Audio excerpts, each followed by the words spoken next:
அவருக்கு நிறைய பொறுப்புகள் இருக்குது. அதில் தலைவர், இதில் தலைவர் அப்படின்ட்டு. அந்த எல்லா பொறுப்பை விட சினிமா மேலே உண்மையான அபிமானம் உள்ள ஒரு நல்ல மனிதன் ராஜன் அப்படிங்கிறது. அதுதான் எனக்கு பிடிச்ச ஒரு பொறுப்பு அவர்கிட்ட. ஸோ அவருக்கும் அதே மாதிரி தனஞ்சயன், அப்புறம் இந்த வாத்தியார்கிட்ட படிச்சிருந்தா எல்லாருமே அவனும் மக்கா இருக்க மாட்டாங்க, நல்லா படிப்பாங்கிற அளவுக்கு ஞான சம்பந்தன் அவர்கள். அவர் முதல் கொண்டு இன்னும் மேடையில் உட்காந்துருக்க எல்லாத்துக்கும் என்னுடைய பணிவான வணக்கம் தெரிவிச்சுக்கிறேன். சிவதா இவ்வளவு நல்ல பேர் நடிக்கிறதுல சம்பாதிக்கிறத விட கேரக்டரில் இவ்வளோ நல்ல பேர் சம்பாதிச்சிருக்கிறது ரொம்ப சந்தோஷமாக இருக்குது. ஏன்னா எல்லாருமே அவங்க எந்த அளவு கோஆப்ரேட் பண்ணாங்க அப்படிங்கிறத டைரக்டர் முதல் கொண்டு எல்லாருமே சொன்னாங்க. ஸோ அவங்கள மாதிரியே நடிக்கிறவங்க ஹர்ஷா, ஹரி, இன்றைக்கி மியூசிக்கு, அவங்க இன்னும் டெக்னீஷியன்ஸ் எல்லாம் இருக்காங்க. எல்லாத்துக்குமே என்னுடைய அட்வான்ஸு வணக்கத்தையும் அட்வான்ஸ் வாழ்த்துக்களையும் நான் தெரிவிச்சுக்கிறேன். ராஜன் சார் பேசிகிட்டு இருக்கும்போது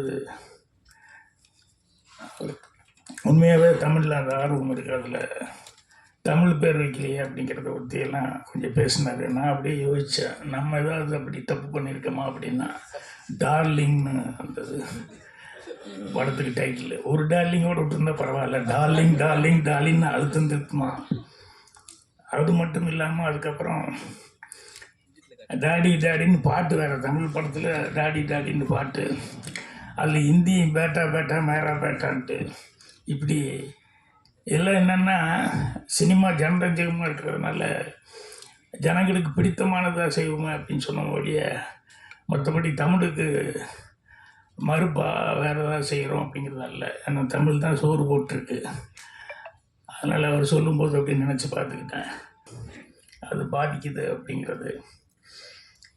என்னை பொறுத்த வரைக்கும் என்னென்னா அந்த மாதிரி எழுதுகிறவங்களை இக்னோர் பண்ணிட்டு போகணும், அவ்வளோதான். என்னென்னா நல்ல படம் எடுத்தால் அதை ஓடாமல் யாருனாலையும் தடுக்கவே முடியாது. நல்ல படம் போது கண்டிப்பாக அது ஓடித்தான் தீரும். இப்போ ஒன்றும் இல்லை, ஒரு ஞானசம்பந்தன் சார் பேசும்போது அந்த டூரிஸ்ட்டு ஃபேமிலியை பற்றி சொல்லிக்கிட்டு இருந்தார். இந்த படம் வந்த நாள்லேருந்து எனக்கு நல்ல படம்னு எல்லாருமே நல்லா இருக்குன்னு சொல்லிட்டு இருந்தாங்க. நான் வெளியூர் அங்கே இங்கேயும் சுற்றிக்கிட்டு ஊராக ஓடிட்டு இருந்ததுனால இந்த படமே சரி இப்போ பார்த்தலான்ட்டு இருந்தேன். கடைசியில் பார்த்தா ஓடிடியில் இப்போ 5-6 நாளைக்கு முன்னாடி தான் பார்த்தேன். பார்த்தோன்னுமே அந்த டைரக்டர் கூப்பிட்டு பேசணும் அப்படின்னு சொல்லி மனைவிக்கிட்ட அந்த டைரக்டர் எப்படியா கொஞ்சம் பிடியான்னேன். அந்த ஆள் இன்னும் இது வரைக்கும் கொடுக்கல எனக்கு. கேட்டால் அவர் பிஸியாக இருக்கார், இவர் பிஸியாக இருக்கிறதுல அவர் பேர் சொல்லிட்டார். அவ்வளோ பிரமாதமாக அந்த படம் பண்ணியிருந்தாப்புல. ரொம்ப நாளைக்கு அப்புறம் நான் மனசார பார்த்து அந்த படத்தை பார்த்துட்டு அவ்வளோ சந்தோஷப்பட்டேன். கோடிகளெல்லாம் நம்பாமல் பெரிய ஆர்டிஸ்ட் பட்டாளமெல்லாம் இருக்கணும் அப்படிங்கிறதெல்லாம் இல்லாமல் ரொம்ப யதார்த்தமான ஒரு கதையை மட்டுமே நம்பி ரொம்ப சிறப்பாக இருந்தார்.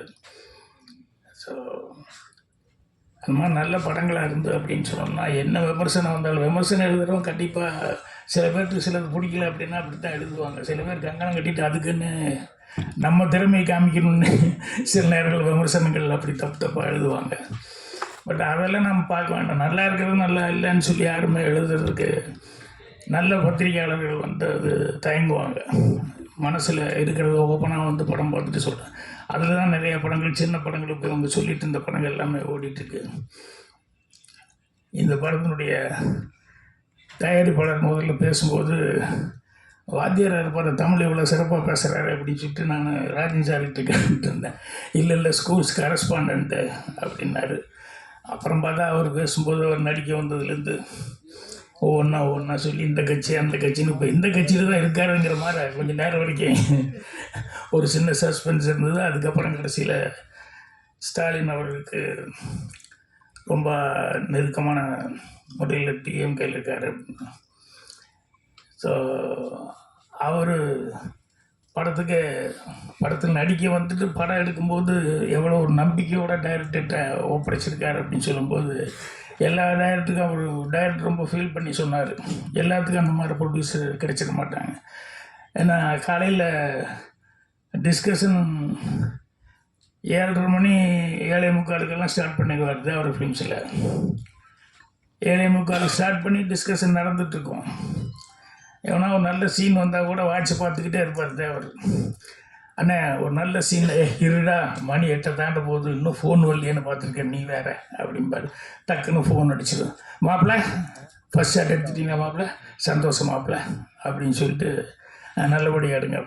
ஸோ முதல் ஷாட்டு 8 மணிக்கு எடுத்தே ஆகணும் அப்படிங்கிறது வந்து தேவனுடைய ஒரு இது, எந்த காரணம் உண்டு. அதனால் அந்த 8 மணிக்கு ஃபோனில் வெயிட் பண்ணிகிட்டு இருந்து 8 மணிக்கு ஃபோன் வந்ததுக்கப்புறம் தான் அடுத்தது ஒரு நிம்மதியாக வேலை பார்ப்பார். ஸோ அந்த மாதிரி ஒரு ப்ரொடியூசரு.